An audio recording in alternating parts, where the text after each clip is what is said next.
In the name of the one and only, we are beginning this session of the Indigo Firmament with a discussion on fascism. There is need for a rather extended disclaimer as to why we are discussing fascism. Number one, it may be perceived that we are addressing current political crisis in the United States, and if so, that's only because it is so by default. Not that I had planned on this earlier or was intending to discuss it to direct it in the direction of American politics, but the idea was primarily to discuss the crisis in Afghanistan.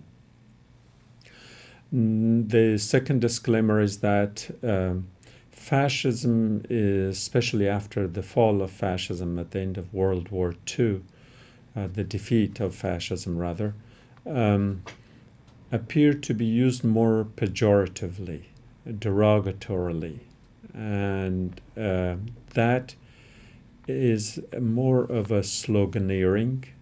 And I'm not interested in that. I'm not taking any position for or against it as a political scientist. If I do so, I would be losing my credibility for discussing this from a more scientific perspective. Which obviously leads us to our third disclaimer, or rather clarification. And that is that we are going to discuss fascism as a political phenomena. We are discussing fascism as a concept, as a phenomena that borders on ideology of sorts, and by some it is considered an ideology, or at least a form of a ism or a system of a modus operandi for conducting the affairs of a state. So we could consider it, at least for the sake of our discussion, as an ideology. And I am personally not interested in ideology other than analyzing them, discussing them, and clarifying them to the extent that I know. So therefore, we are not going to discuss fascism to label people, groups, or individuals, or political parties as such. Rather, to understand what the phenomenon is, and the other clarification that we need to add in the beginning is that, as you must have already realized, my struggling with the definition is that it's often defined into as to what it is not, rather than as to what it is. In other words, it's more a reactive and reflective modality in political thought, because as it tries to distinguish itself and separate itself, it has trouble defining, because it is hard to place it in the context of a political spectrum, whether it's a rightist or a leftist ideology. Certainly it has generally ended up being on the right, but in its beginning, it's in its earlier stages, it fell on both sides of that equation in the political spectrum, the right and the left. One more disclaimer that the information I'm sharing with you, I do have background in political science. That's what my PhD stands for. However, my discussion here is, as much as I would like to be scientific about it, I'm trying to dilute the definitions and descriptions so that the average person who is not too familiar or too interested in an academic type of discussion could at least get something from it. So my discussion will be bordering on both the academia on the one side and on trying to reach the popular perception of the common human being on the other. So let's go to the definition or description of fascism. That it is a form of radical authoritarian nationalism. These ingredients are very important. Radical authoritarian nationalism. The term radical is often applied to groups and elements to the left of the political spectrum. However, not exclusively, because radical comes from an extreme.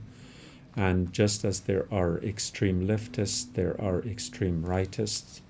As there are extremes in progressive thought, there are also in reactionary thought.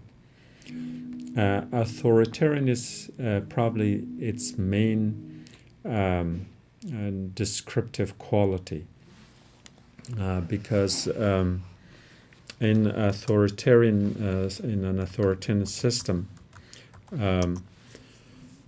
the authority is often central. The authority is often the top of a pyramid. The authority is often centered in an individual. And because of that, fascism cannot do without a strong, charismatic political leader. In other words, it is a person-centered ideology, and perhaps that is why its ideological characteristics may have been questioned. And as we go further, we will discuss how that is so. I must also add that we are going to discuss this in the context of European politics. That's the birthplace of fascism, so it should rightly be discussed there. So we can refer to its origin, political origin, as well as its etymological roots, and the application of the two in the context of European crisis at the turn of the last century. Then comes the third element in this brief description, that of nationalism. And since fascism came at the time of nationalism, it was probably difficult for them not to embrace nationalism. We saw the Nazis embrace nationalism. We saw communists embrace nationalism of sorts. Perhaps that's why the rift between the eventual rift between the Chinese communists and the Russian communists, and then of course we had a whole variance of Italian communists and German communists and so on. So the element of nationalism did play a role in practically defining fascism as well. It came to prominence in the earlier 20th century Europe, and it was influenced both by national syndicalism, and this is of course, the earlier period where it was perceived to be a more a leftist or left-leaning ideology. It originated in Italy during the First War and spread to other European countries. In terms of what I said earlier, that it is defined and described in terms of what it is not, that can be said best when we try to put fascism in opposition to, and you would see that it is in opposition to so many ideologies, and because of that, it could be seen as either none of the above or as opposed to all of the above. Fascism is opposed to liberalism. And for those of you who may need a little clue here, a liberalist thought is one where a group or an individual are ready and willing to delve into new territories, in exploring possibilities, in finding solutions. They are not beholden much to a past tradition, but are rather willing to venture into future possibilities. If I can define liberalism, at least in respect to the other ideologies we are going to be discussing, that's what liberalism is. Fascism is also opposed to Marxism for whatever reason, and there are reasons, of course, both ideological and otherwise, but primarily it fell within the polarization of the European society at the turn of the previous century. It is also opposed to anarchism, and this is where the confusion could come in, is that if it's opposed to Marxism and liberalism on the left, then it's opposed to anarchism on the right. So where is its place in a society? So in order for all of that to make sense, you will have to put it at the far right within the traditional left-right spectrum that we are talking about. It began more as a revolution that brought massive changes in the nature of war, in the nature of society, the state, and technology. And of course, all of these, in their own right, affected the European society. But what was critical is the term that I'm very sensitive to, calling the First European War as World War I. And my opposition to it, or my sensitivity rather to the term calling it World War, is that it did not affect the world, but rather it was a European war that was fought on European soil, but at times it was imposed on non-European people. But in nature it was European. But regardless of that, it had a global dimension to it nonetheless. And this is what was devastating, that of course during that war people didn't think that there's going to be a World War II. So that was the war, that was the total war, that was the massive war that engulfed all of Europe and parts of the rest of the world. So with that kind of a chaotic situation where you are not fighting one enemy, but an array of allies of your enemy. In other words, you had many, many enemies, and therefore you had to enter into an alliance not to be left out. And this is why the best description of it, at least and up to that point in history, was that it was a total war. And that total war by necessity required a total mass mobilization of the society. And when you're talking about total versus partial, you have to look at a society from sociological perspectives. That you cannot militarize the whole society, because otherwise the whole society becomes a kind of a military camp.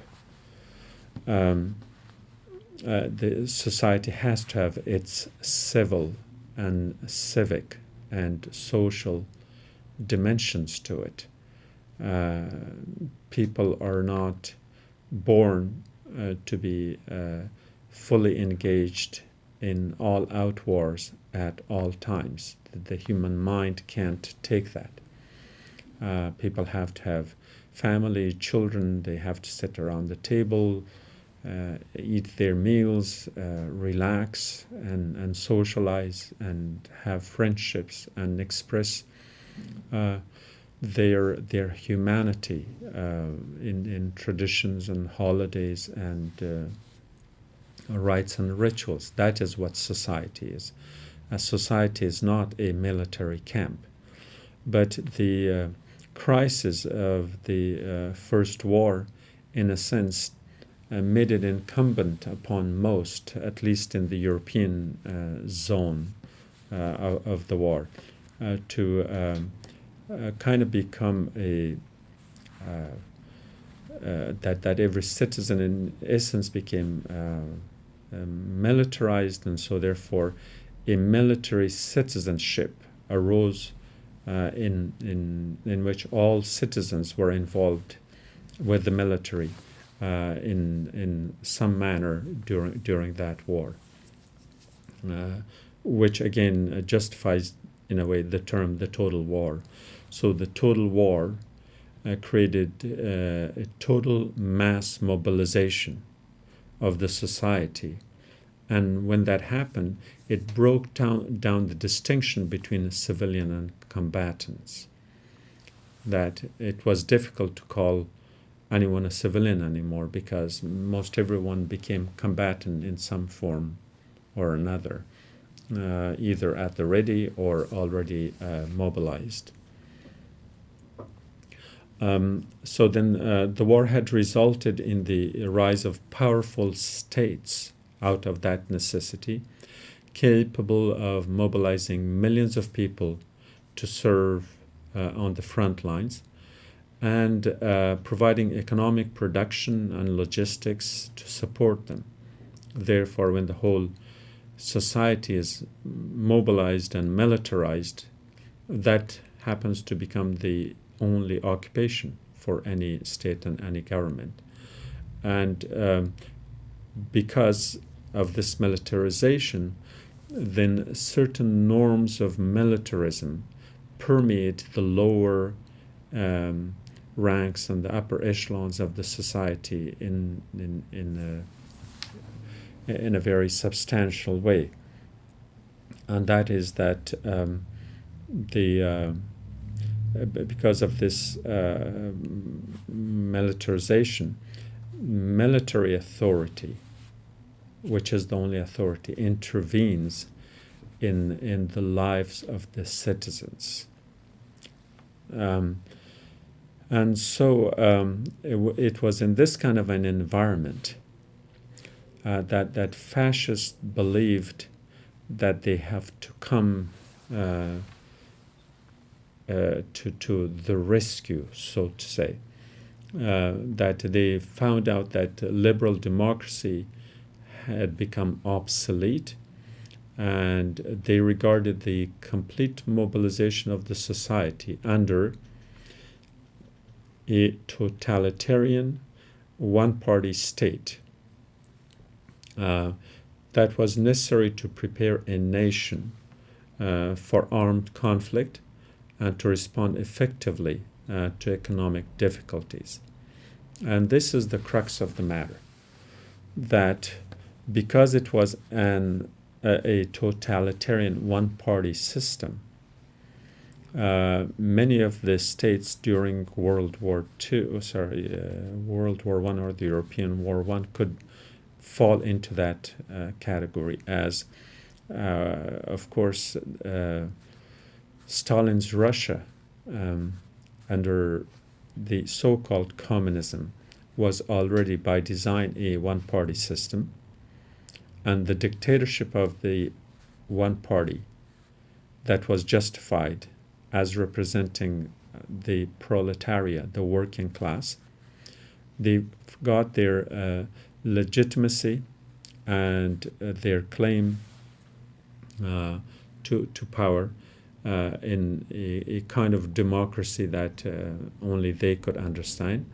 And therefore, that became a totalitarian system. Of course, the term was coined much later, but an absolute authoritarianism. And of course, I'm using the word absolute in a relative way deliberately. The Nazis and others also, in a way, eliminated their oppositions one way or another, and therefore they became practically a one-party system.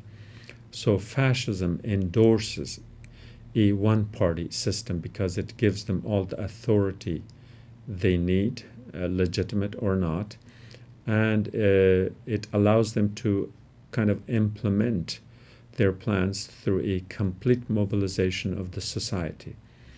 Now, communists were doing this for in the service of the working class. And the way fascists differed was that they were doing it in terms of serving their main causes, and since they were not communists, then they had to champion a different cause, certainly that of nationalism. And at the turn of last century, again, nationalism was at its height, and as I referred to that earlier, it could neither be ignored nor avoided, but somehow accommodated into almost every form of ideology. And the communists of Russia under Stalin certainly in practical sense became communist nationalist. The socialist of Germany, National Socialist, or the Nazis, had the term, the word nationalism in them, both in their name as well as in their ideology. And of course the Italians weren't any exception to that. And as I said earlier, since the ideological aspect of nationalism was rather weak, because, as I said, it could have been defined more as what it is not than what it is, then certainly the presence of a strong, charismatic leader was an essential part of fascism.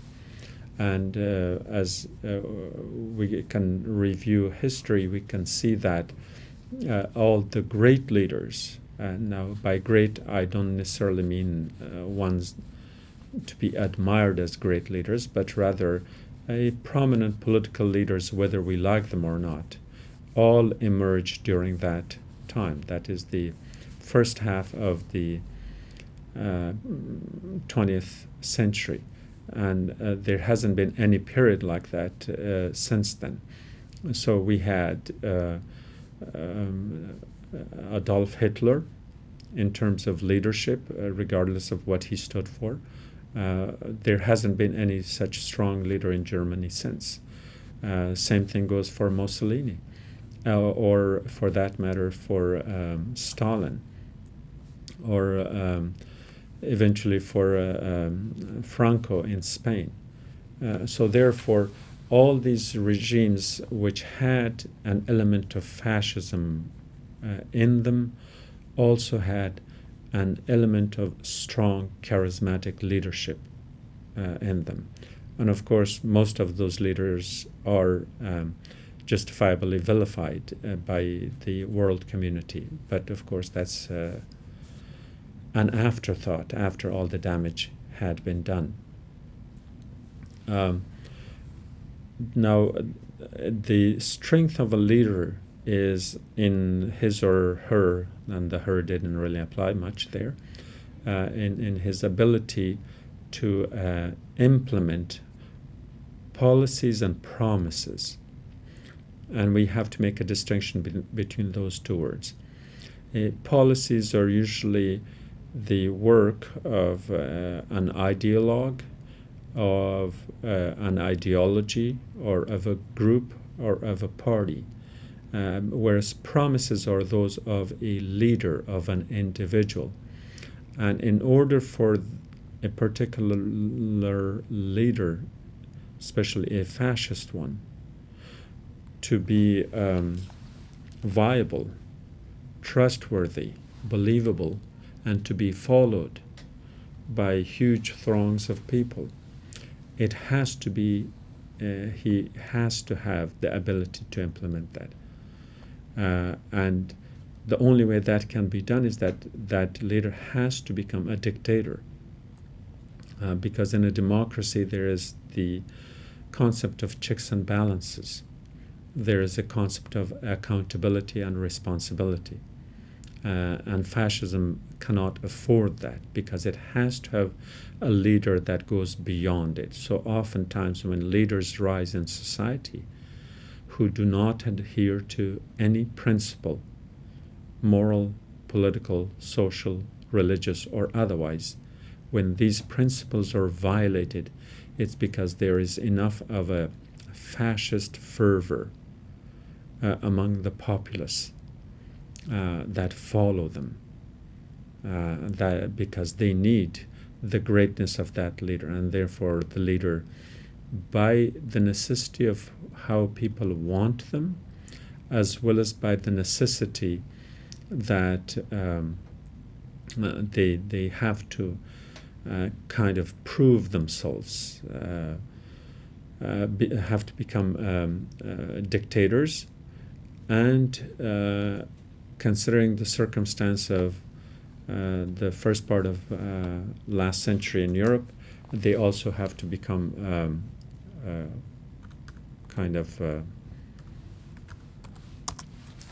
that they also have to become a military leader. So the governments become a martial government. By martial, for some of you who may not be familiar with, is to have militaristic characteristics. A government composed of members of governing, or sort of members of governing fascist party then becomes those the marshals or the militarists in it. And they forge national unity, maintain a stable, in order to maintain a stable and orderly society. And here is the critical word, stable and orderly. Why is that necessary? Because fascism cannot come into existence when a society is stable and has order. When the society is stable, the power is relegated, the responsibilities are pushed down, from the authorities, from the rulers to the people. And people take care of their affairs. And that's what a democracy is. And then in a democracy, the power shifts from top to bottom, whereas in a fascist system, it goes the other way around. The power shifts from bottom to top. People in the lower ranks are denied their civil liberties, and so that's the martial government characteristic that we are talking about. And it's for that they need a stable and orderly society, partly because that is what is needed. In other words, leaders are created by crisis, and especially fascist leaders, and the crisis situation is a necessary ingredient. So fascism also rejects assertions that violence is automatically negative, and therefore if democracy is thrown out the window, so are democratic principles ignored or pushed aside. And of course they justify that by saying that the assertion of violence is more of a natural phenomenon, that in nature there is violence. The way animals interact with one another, the way they find their food, and the concept of the survival of the fittest, to which of course I do not adhere, but of course that discussion is not for now. And so they justify that. Whereas the opposition or the opposite view of that will be, yes, if you allow for violence, then you're talking about the law of the jungle, which means no law, which means, again, in that context of the survival of the fittest, because only a fascist party and a fascist government and a fascist leader monopolizes all the power, and they are the ones who utilizes all the power, and therefore they give themselves the license to use violence in every which way they can. So therefore, views on their views on political violence, on war, and on imperialism means that all of these become necessary means so they can achieve national rejuvenation. What is national rejuvenation? National rejuvenation has to be understood first in the term rejuvenation, which etymologically means to make something young again. And by young, you will have to travel back in time. Now, the rejuvenation of a person, an individual, that's a different thing. But the rejuvenation of a nation through national identities, through national concepts that are rooted in some part of their past history, that's where they have to go back to. Here I think we can talk about the concept of what the Italian fascists thought was that there was this great Roman Empire. What have they become now at the dawn of the 20th century? A mere shadow, if that. And so therefore the rejuvenation was that it was time for the Italians to reclaim and rejuvenate themselves and reinvigorate themselves and redefine themselves in some historical grandness and historical glory, a glory of the past. Now, one could simply ask the question as to what's wrong with this. Of course, there's nothing wrong with that, but how you get there is what matters most.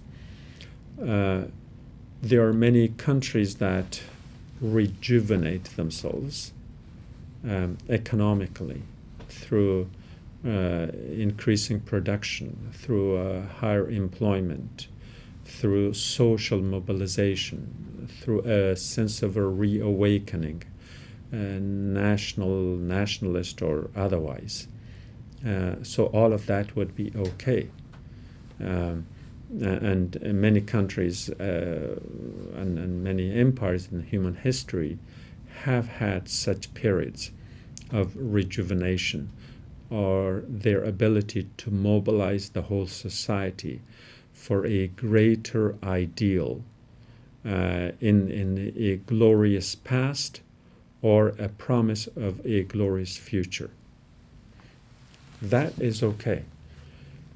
Where fascism goes wrong is that this is done not so much through plans and blueprints and a layout of a step-by-step procedure as how to build, but rather that they look at the misery in which they are, instead of finding viable solutions for their growth, economic and political growth, they try to blame that on somebody.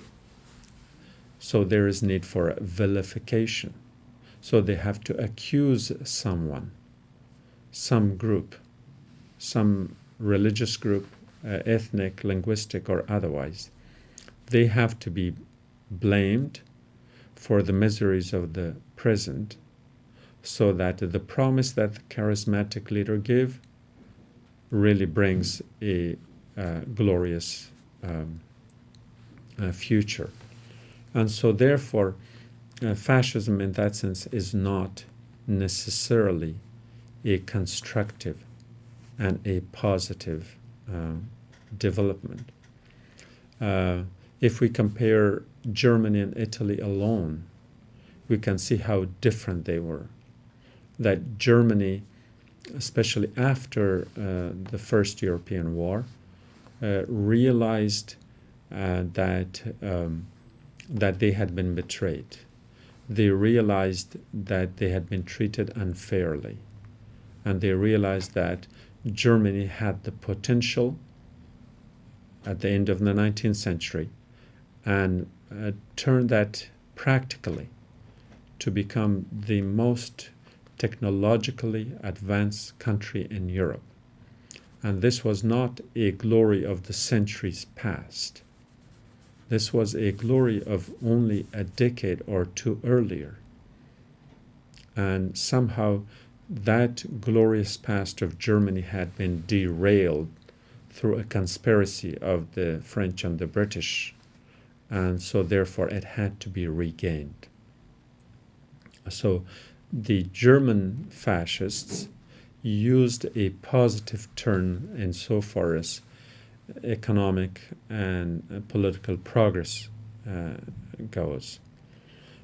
However, they also tried to use the vilification of the German Jews for the blame.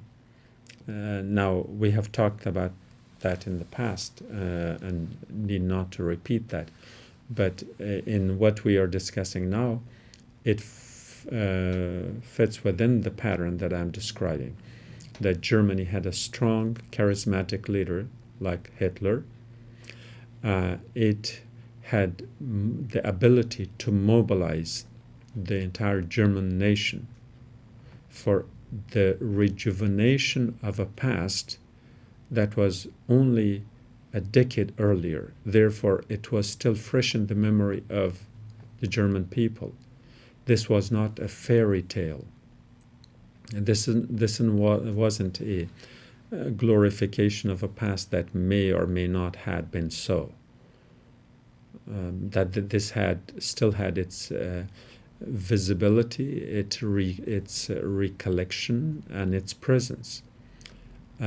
But then, of course, they go on the third element of vilification, for which they had to use the element of nationalism. And the nationalism of the Germans, therefore, required that if this is defined as German, or Aryan as they would say, then what is non-German? So the non-Germans had to take the blame, the Jews and the Gypsies and everyone else for that matter. And so this is how fascism developed in Germany. The Italian version was different. The Italians were not that far ahead in terms of their industrial growth, and so therefore their emphasis on progress to rejuvenate, to kind of regain the crown once again in Europe, to become another Roman Empire, that they had to do something constructive and productive in terms of their economy, their social lifestyle, agriculture, and every other sector of the economy, to become something that they were not. And so they merely anchored their plans, their future plans that probably didn't exist in actual terms, on the glory of the past, which was the Roman Empire, which was again a story, a legend, a past of centuries and millennia back that was no longer remembered except in the dusty books of history. And so, therefore, it resulted in creating a kind of a facade, a false pretense of becoming great again without having the infrastructure to become great, like the Germans. And that's perhaps one of the reasons that during World War I, at least until 1916, the Germans were winning on every single front, no matter which side they were fighting.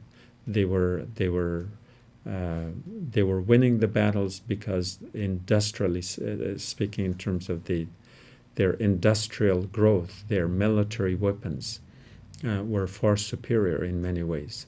Whereas the Italians were losing not only in World War I, but also in World War II. So they were there, we could say just in name, fascists in name. So the fact that, of course, it was this fall of the Italian fascism during World War II that made the term a pejorative. But of course, for us now, decades later, however, then it was the prime source for the mobilization of the society.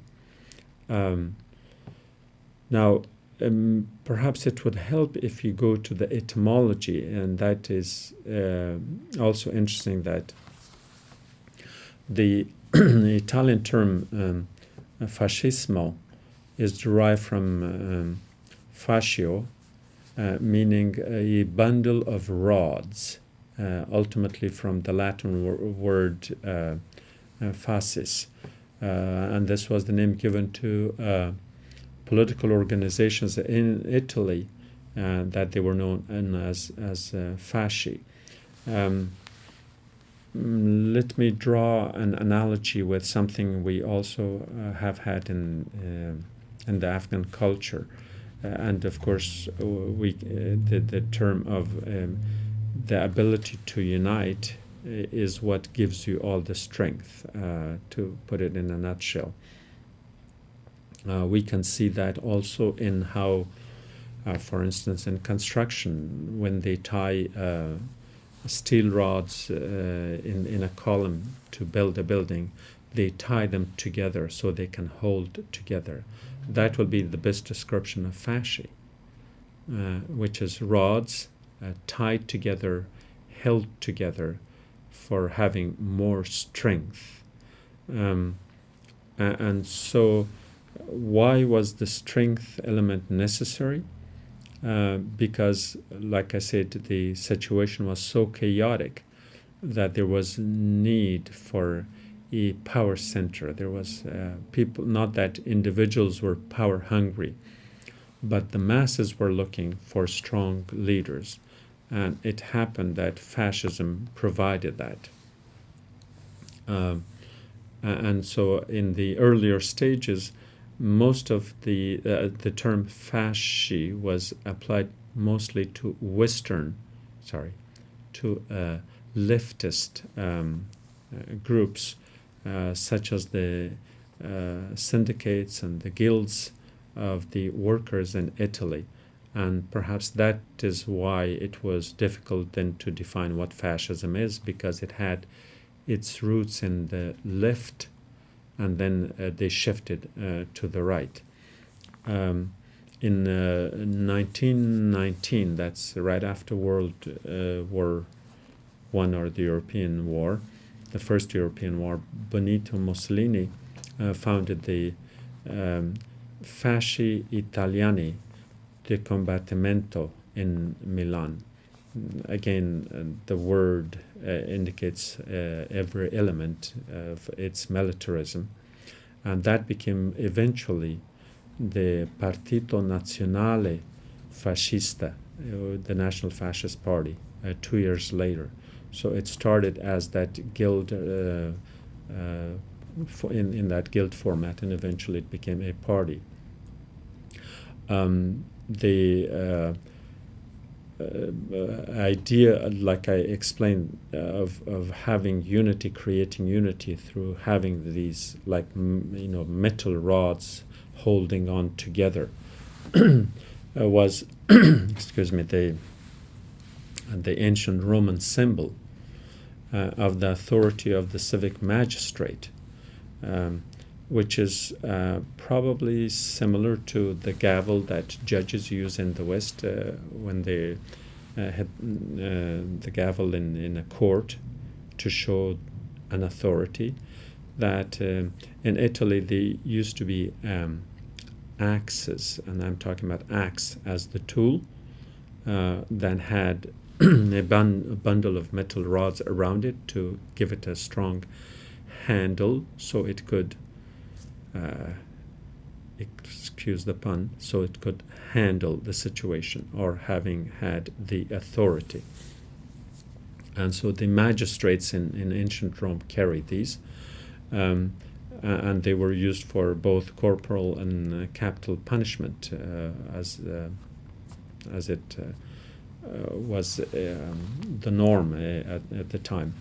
The symbolism of the fasces suggested strength through unity, which you can find in the mottos and logos of many political organizations, and especially nationalistic ones, even to this day. Again, by themselves they may appear pretty innocent, but how you apply them, that's a different story. Similar symbols were developed by different fascist movements.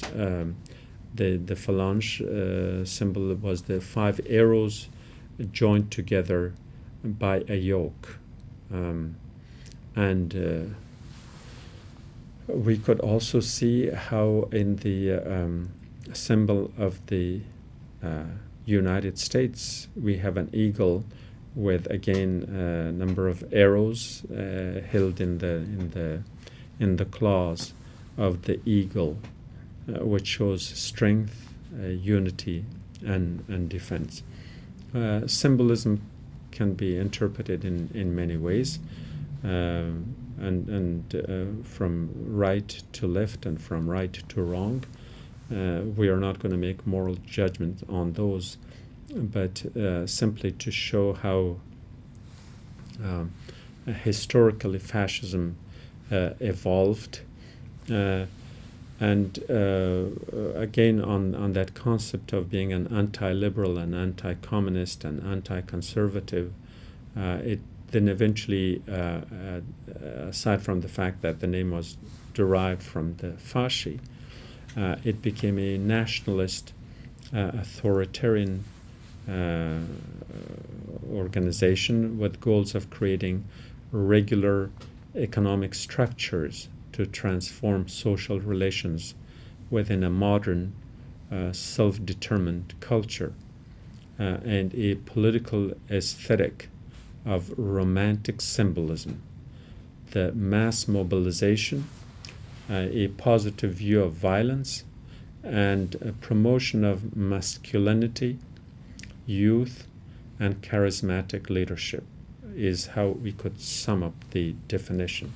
Now, to go to this other element of it, as to the claims that are sometimes made as to whether Donald Trump is a fascist, and most people avoid it because they don't want to use the pejorative, and I'm not using it in that sense myself, but if you look at the actual definition, you can figure out whether these characteristics can apply to the current political situation in the United States, which is nationalist authoritarian, building the wall,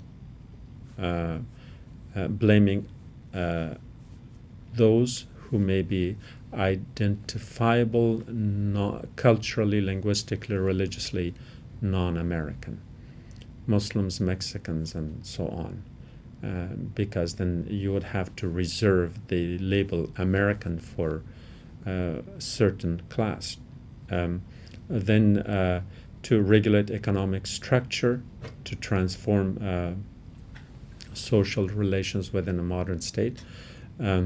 Economic structure, I think Donald Trump is claiming to make America great based on what? On transforming the country economically. And that fits right in there. And now we have to understand, there had to have been enough positive or some positives for people to be drawn to. The concept of the self-determined culture, American. When we use that word, it is not matter of identification, but rather it implies also the American exceptionalism, which makes it the self-determined culture element of it clearer. And also a political aesthetic of romantic symbolism. What is the romantic? Make America great. That fits right in there. Mass mobilization. I don't think it surprises anyone that a week or 10 days ago, a week ago or 10 days ago, nobody thought that the election results will be the way they ended up. Obviously, there was a mass mobilization, whether in the popular culture it appeared to be expressed in a politically correct language or not. That might have been the Achilles heel of the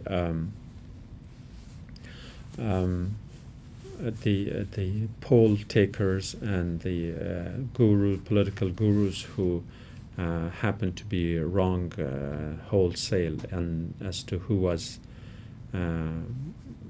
which party was going to win.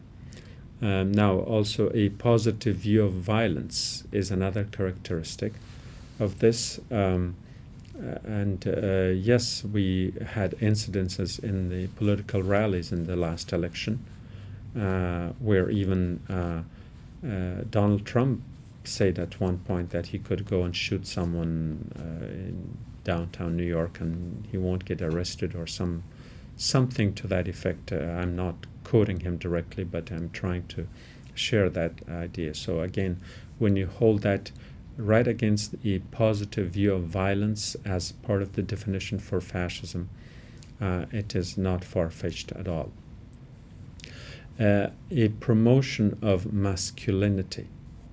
And this becomes even more so, that while his misogynistic gestures, his pretty clear, obvious confessions as to the molestation of women and the abuse of them, it didn't matter, but we saw that 54% of American women voted for a man who was accused of, among other things, sexual violence, to kind of put it in general terms.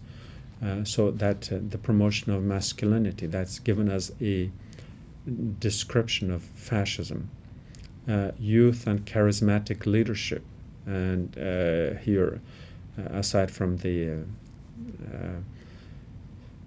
way the emphasis made on making him look younger, which of course we all do to some extent, it's the charismatic leadership element. So to kind of sum up this common definition of the term, I must re-emphasize once more that this definition of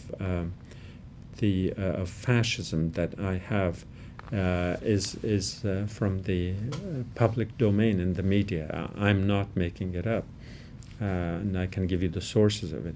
But when you look at the very specific descriptives in this definition, they fit right into the political environs of our current American political situation or crisis, however you may want to look at it. Now, this is where we can come to terms with an understanding that because the term is used pejoratively, people avoid using it. And that doesn't help, because then we will have trouble understanding it correctly. I would like to move on to the further part of this discussion. However, since we are coming to the end of the time for this segment, let's leave that for our next segment. In other words, the continuation of fascism, the continuation of the discussion on fascism, and we will take up that issue then.